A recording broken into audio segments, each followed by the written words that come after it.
danced kiss. Tango is considered by many to be the most sensual and provocative dance invented by the human race. A symphony of sinuous, explosive, and carnal movements makes up this intoxicating dance with murky roots. It was just this air of forbidden and defiance that Miriam liked. It was through premeditated steps, following the rhythm of the tango, that she could simulate her most hidden desire, to kiss Saúl. This tall, sensual male specimen, gliding across the dance floor with unmatched grace and talent, was Miriam's most forbidden passion.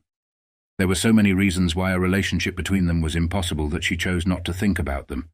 She only concentrated on dancing, savoring the moment. She thought of this act as the wildest kiss.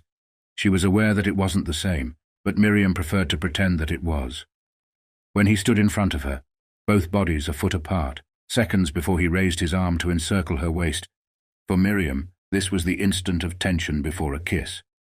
That second when their eyes met, complicit in what was about to happen, was when they contained their desire for one more heartbeat before finally being released. For Miriam, this was the beginning of tango.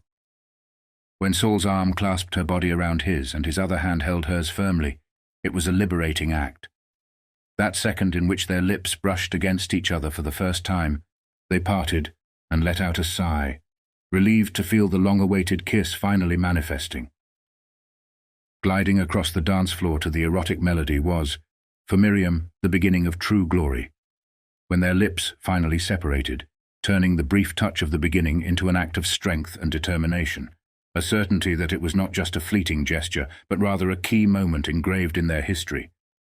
Passion ran wild when her leg wrapped around his for the seductive ride, like a tongue overcoming the barrier of the lips and penetrating the other's expectant mouth, providing a mix of pleasure and despair that could only be appeased by the kiss.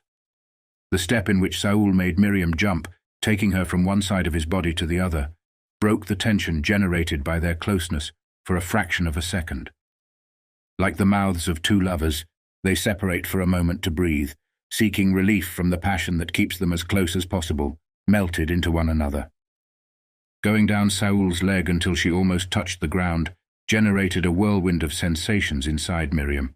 It symbolized a new outbreak of unbridled desire after the calm. She let the sensations flow freely, caressing her skin and soul. The return to the weight of the lips, teeth, and tongue continued the uncontrolled kiss. When the dance came to an end and the music let out its last chords, it was time to part with Saúl. It was not sadness that overwhelmed Miriam. An enormous sensation of heat invaded her from head to toe and left her breathless. There was no way to describe what the dance did to her. For her, the only important thing was that every time she danced the tango, she received the best kisses anyone had ever given her.